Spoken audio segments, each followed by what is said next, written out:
যোৰাবাটত ৰাষ্ট্ৰীয় ঘাইপথত দপদপকৈ জ্বলিল এখন চিমেণ্ট ভৰ্তি ট্ৰাক জাগিৰোডৰ পৰা চাংচাৰী অভিমুখে আহি থকা অৱস্থাত যান্ত্ৰিক বিজুতি ঘটি ৰাজপথতে জ্বলিল ট্ৰাকখন যোৰাবাট যান-বাহন আৰক্ষী আৰু অগ্নি নিৰ্বাপক বাহিনীৰ সহযোগত জুই নিৰ্বাপন হয় যদিও ট্ৰাকখনৰ প্ৰায় সংখ্যকে জাহ যায় জুইত যোৰাবাটৰ ৰাষ্ট্ৰীয় ঘাইপথত দপদপকৈ জ্বলিল এখন চিমেণ্ট ভৰ্তি ট্ৰাক জাগিৰোডৰ পৰা চাংচাৰী অভিমুখে আহি আছিল ট্ৰাকখন যান্ত্ৰিক বিজুতি ঘটাত ৰাজপথতে দপদপকৈ জ্বলি উঠিল ট্ৰাকখন যোৰাবাট যান-বাহন আৰক্ষী আৰু অগ্নি নিৰ্বাপক বাহিনীৰ সহযোগত জুই নিৰ্বাপন কৰা হয় যদিও ট্ৰাকখনৰ প্ৰায় সংখ্যকেই এই বিধ্বংসী জুইত জাহ যায়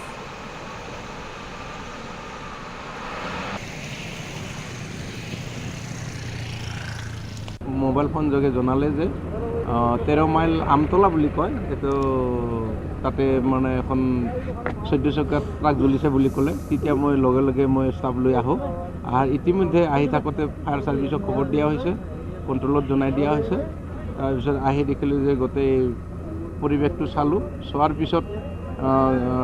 গাড়ীবিলাক এটা ছাইডেদি গৈ আছে তাৰপিছত আমি তথাপিতো ব্লক কৰি দিলোঁ ব্লক কৰি দিয়াৰ পিছত যেতিয়া ফায়াৰ ছাৰ্ভিচ আহিলে অহাৰ পিছত গাড়ীখনৰ জুই নুমুৱাই তাৰপিছত ৰাস্তা পূৰা ক্লিয়াৰ হয়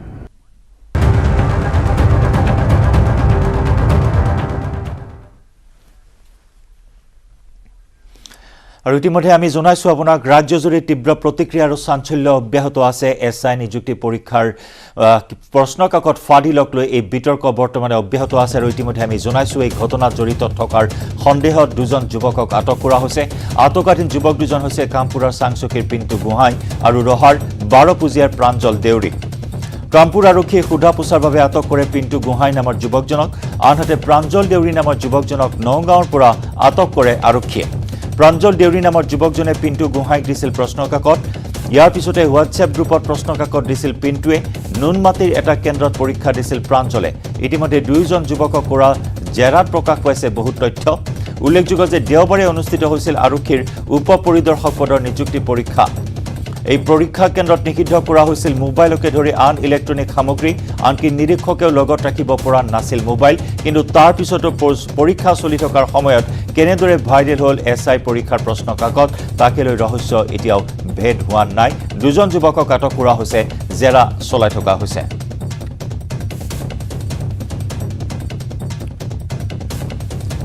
আৰু এইখিনি মুহূৰ্তত আমি যোগাযোগ স্থাপন কৰিছোঁ বেবেজিয়াৰ পৰা আমাৰ সংবাদদাতা ভাস্কৰ জ্যোতি শইকীয়াৰ সৈতে ভাস্কৰ দুজন যুৱকক আটক কৰা হৈছে নগাঁৱৰ পৰা প্ৰাঞ্জল দেউৰী নামৰ আনজন যুৱকক শেহতীয়াকৈ আৰক্ষীয়ে জালত পেলাবলৈ সক্ষম হৈছে এই ৰহস্যৰ কিবা ভেদ হ'লনে নাই জেৰাৰ সময়ত এই দুই যুৱকৰ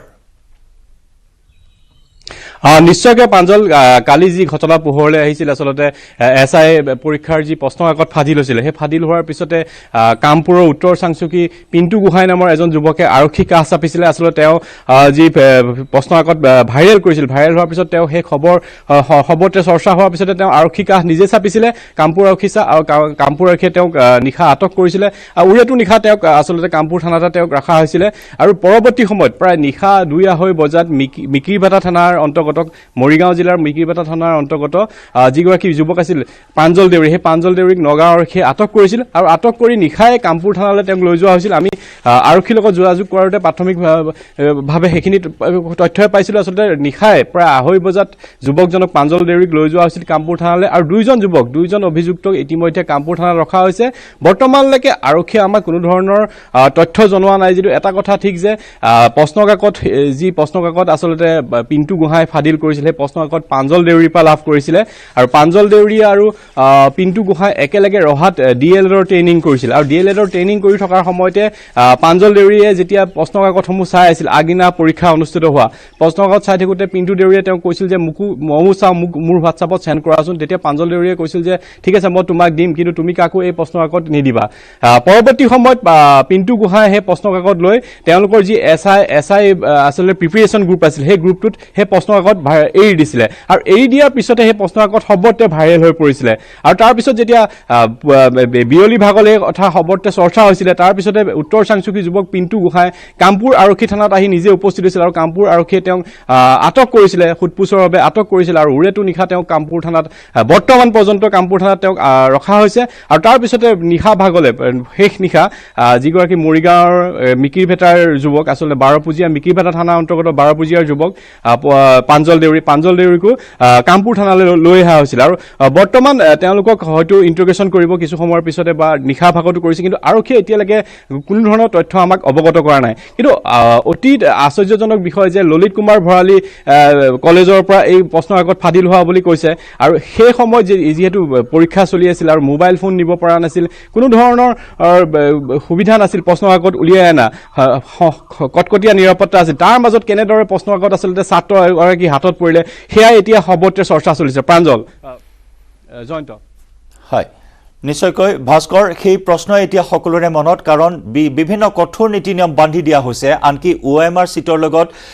নিৰীক্ষকৰ হাতত প্ৰশ্ন কাকত জমা দিব লাগিব বাধ্যতামূলক কৰা হৈছে কিন্তু তাৰ পিছতো প্ৰশ্ন কাকত ফাদিল হ'ল গতিকে এই সমগ্ৰ ঘটনাত কিন্তু নিৰীক্ষকৰ ভূমিকাও ৰহস্যৰ মাজত সোমাই পৰিছে হয় জয়ন্ত চাওক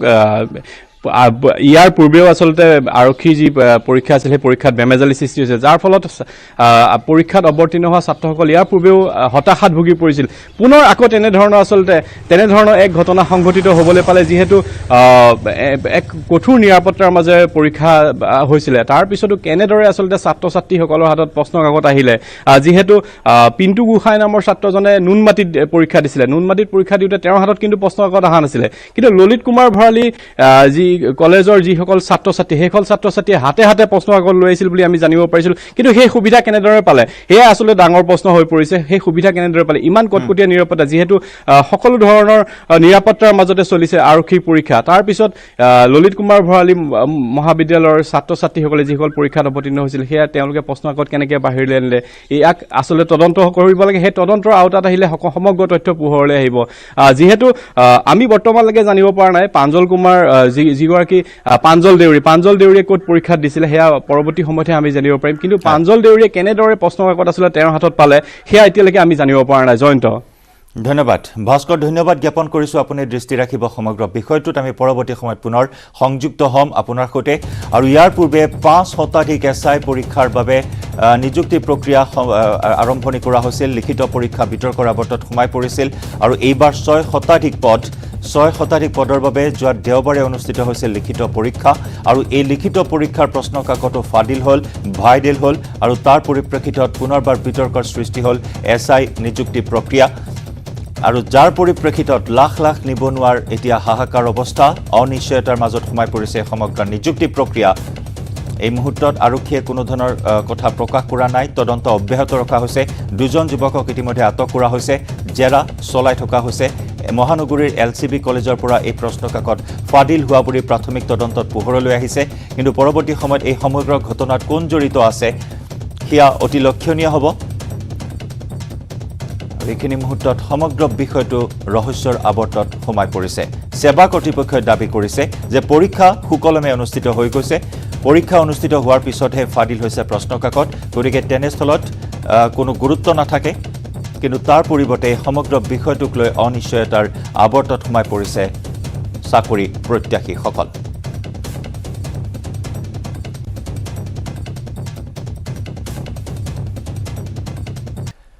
ভাৰতবৰ্ষত বৃদ্ধি পাইছে কোভিডৰ সংক্ৰমণ দেশত প্ৰতিদিনে বাঢ়িবলৈ ধৰিছে সংক্ৰমণৰ সংখ্যা বিগত 24 ঘণ্টাৰ খবৰ আমি জনাওঁ বিগত 24 ঘণ্টাত 2541 জন নতুনকৈ আক্ৰান্ত হৈছে কোভিড-19ত সংক্ৰমণৰ লগতে বৃদ্ধি পাইছে মৃত্যুৰ সংখ্যাও বিগত 24 ঘণ্টাত 30 জন কোভিড আক্ৰান্তৰ মৃত্যু হৈছে অৱশ্যে এতিয়াও সংক্ৰমণৰ হাৰ 0.04% হোৱাৰ বিপৰীতে আৰোগ্যৰ হাৰ হৈছে 98.75%। ৰাজধানী দিল্লীত 1011 জন নতুনকৈ কোভিডৰ আক্ৰান্ত হোৱাৰ খবৰ আহিছে মহাৰাষ্ট্ৰত সোমবাৰৰ দিনটোত 84 জন, তেলেংগানাত 34 জন, পঞ্জাবত 20 জন আৰু ছত্তীশগড়ত 6 জনকৈ লোক আক্ৰান্ত হৈছে কোভিড-19ত। ইপিনে দেশত সংক্ৰমণৰ সংখ্যা বৃদ্ধি পোৱাৰ বাবে গোৱা চৰকাৰে ৰাজ্যখনত জাৰি কৰিছে নতুন নিৰ্দেশনা। গোৱাৰ নাগৰিক আৰু পৰ্যটকে মাস্ক পৰিধান কৰাটো বাধ্যতামূলক কৰিছে ৰাজ্যখনৰ চৰকাৰে।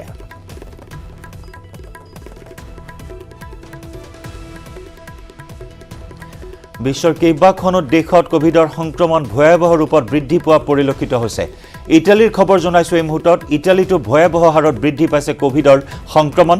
বিগত 24 ঘণ্টাত 56,848 জন লোক আক্ৰান্ত হৈছে কোভিড-19ত। দেশত এতিয়া ভয়াৱহ হাৰত বাঢ়িছে কোভিডৰ সংক্ৰমণ। দেশখনত এতিয়াও 16,136,057 জন কোভিডত আক্ৰান্ত হৈ আছে। সংক্ৰমণৰ লগতে মৃত্যুৰ সংখ্যাও বাঢ়িছে। দেশখনত 1,62,688 জন কোভিডত আক্ৰান্ত হৈ মৃত্যু হোৱাৰ তথ্য প্ৰকাশ কৰিছে ৱৰ্ল্ড হেল্থ অৰ্গেনাইজেশ্যন চমুকৈ হুৱে।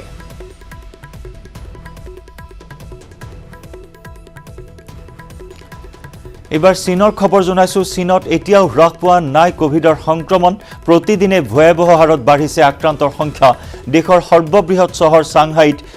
কোভিড সংক্ৰমণ বৃদ্ধিৰ বাবে লকডাউন ঘোষণা কৰাৰ পাছত এতিয়া চাংহাইৰ লগতে বেইজিঙৰ কিছু অঞ্চলতো কোভিডৰ সংক্ৰমণ বৃদ্ধি পাইছে, যাৰ বাবে দেশখনৰ চৰকাৰে বেইজিঙৰ কিছু অঞ্চলত লকডাউন ঘোষণা কৰিছে। এতিয়াৰে পৰা বেইজিঙৰ প্ৰতিগৰাকী নাগৰিকৰ কোভিড টেষ্ট বাধ্যতামূলক কৰিছে স্বাস্থ্য বিভাগে। চাংহাই চহৰখনত কোভিডত আক্ৰান্ত 87 জন লোকৰ মৃত্যু হৈছে। লকডাউনৰ বাবে দুয়োখন চহৰত খাদ্য সংকটে দেখা দিছে। দুয়োখন চহৰত কিছু সময়ৰ বাবে লকডাউন শিথিল কৰাৰ ফলত খাদ্য সামগ্ৰী ক্ৰয়ৰ বাবে দোকানসমূহত ভিৰ পৰিলক্ষিত হৈছিল। লকডাউনৰ ফলত এতিয়া খাদ্য সামগ্ৰীৰ দোকানসমূহতো খাদ্যৰ নাটনিয়ে দেখা দিছে।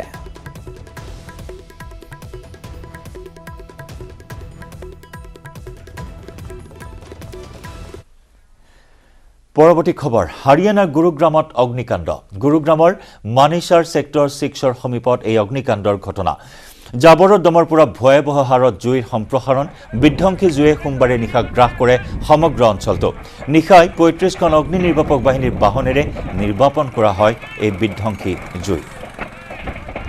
হাৰিয়ানা গুৰুগ্ৰামৰ দৃশ্য আমি দেখুৱাইছো এই মুহূৰ্তত। গুৰুগ্ৰামৰ মানিছাৰ ছেক্টৰ 6ৰ সমীপত অগ্নিকাণ্ডৰ সূত্ৰপাত।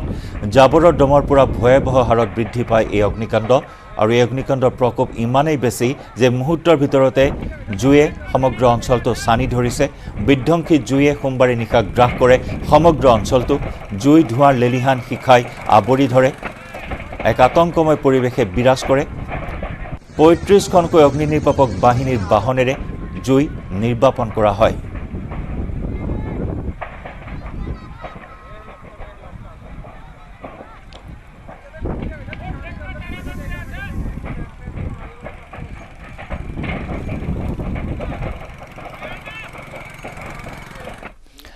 সমাজৰ শিক্ষিত, গুণী, জ্ঞানী আৰু ধনাঢ্য লোকে নিজৰ সন্তানক চৰকাৰী খণ্ডৰ বিদ্যালয়ত নপঢ়ায়। নিজৰ সন্তানক যিহেতু চৰকাৰী খণ্ডৰ বিদ্যালয়ত নপঢ়ায়, সেইবাবেই সমাজৰ এই শ্ৰেণীৰ লোকে নিজৰ ঘৰৰ কাষৰ চৰকাৰী বিদ্যালয়ৰ দুৰৱস্থা, শিক্ষক আছে নে নাই, মধ্যাহ্ন ভোজন পাইছে নে নাই, দুখীয়া ল'ৰা ছোৱালীয়ে পঢ়িছে নে নাই, তাৰ খবৰ লোৱাৰো আহৰি নাই।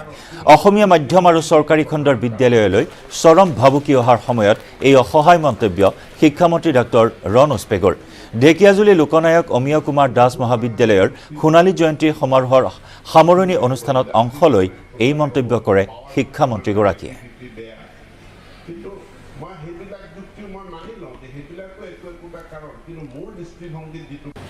আমাৰ অঞ্চলবিলাকত আমি আছাম আধ্যবন্ত মানুহ কষ্ট কৰিছোঁ,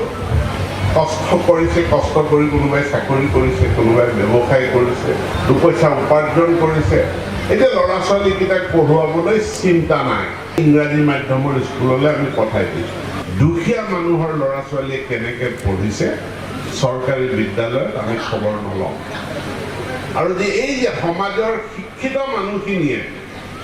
সমাজৰ টকা পইচা থকা মানুহখিনিয়ে গাঁওখনৰ অঞ্চলটোৰ স্কুল কলেজ কেনেধৰণে চলিছে খবৰ লোৱাটো বাদ দিলে, খবৰ নলয়। তাৰ কাৰণে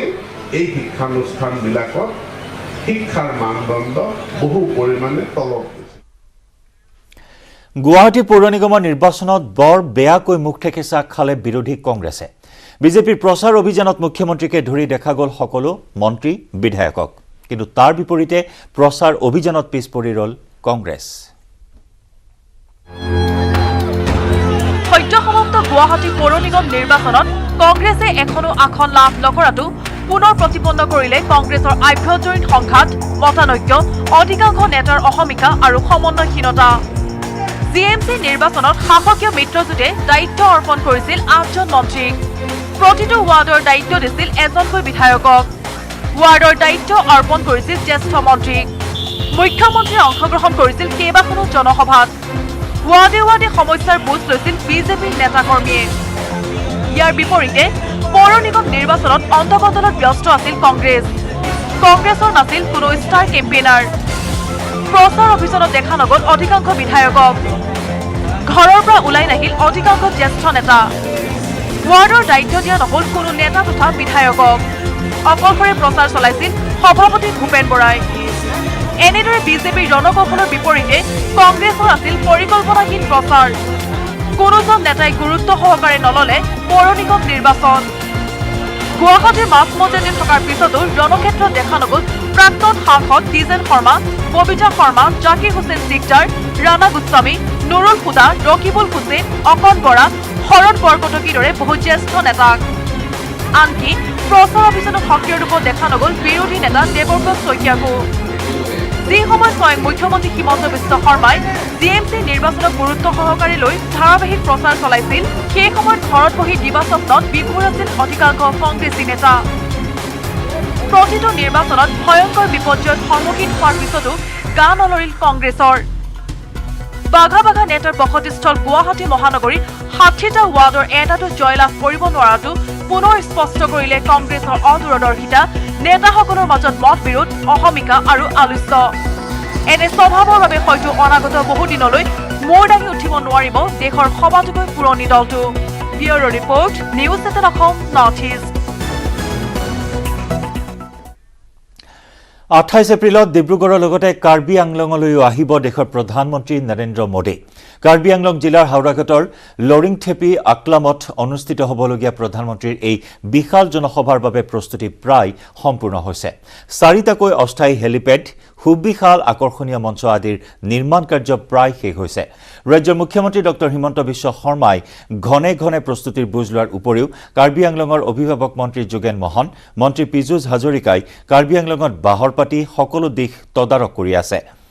প্ৰধানমন্ত্ৰীৰ সভাখনত যাতে কোনো ধৰণৰ সুৰুঙা নাথাকে তাৰ বাবে এতিয়া হাওৰাঘাটৰ লৰিংথেপি আকলামত যুদ্ধকালীন তৎপৰতাৰে প্ৰস্তুতি চলাইছে সৰ্বস্তৰৰ বিষয়া কৰ্মীসকলে প্ৰধানমন্ত্ৰীৰ এই সভাই পূৰ্বৰ সকলো সভাক চেৰ পেলাব বুলি দাবী কৰিছে অভিভাৱক মন্ত্ৰী যোগেন মহনে প্ৰধানমন্ত্ৰীৰ এই জনসভাত 5 লাখ লোক সমবেত হোৱাৰ আশা ব্যক্ত কৰা হৈছে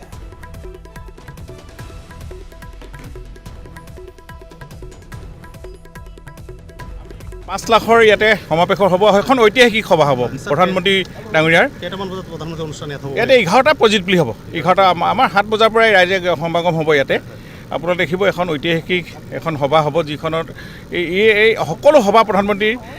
এই সভাৰে মানে হেৰি কৰি দিব মানে চেৰ পেলাব মানে যিটো কয় মানে যে এটা সমাগম এনেকুৱা অভূতপূৰ্ব সমাগমৰ এটা পৰিকল্পনা মই একেৰাহে 3 দিন আছোঁ ইয়াতে সকলো ৰাইজৰ লগত দলৰ কৰ্মী মই যিটো দেখিলোঁ খুব উৎসাহ আৰু ইয়াৰে সময় হ'ল গুড মৰ্ণিং 18ৰ পৰা বিদায় লোৱাৰ নমস্কাৰ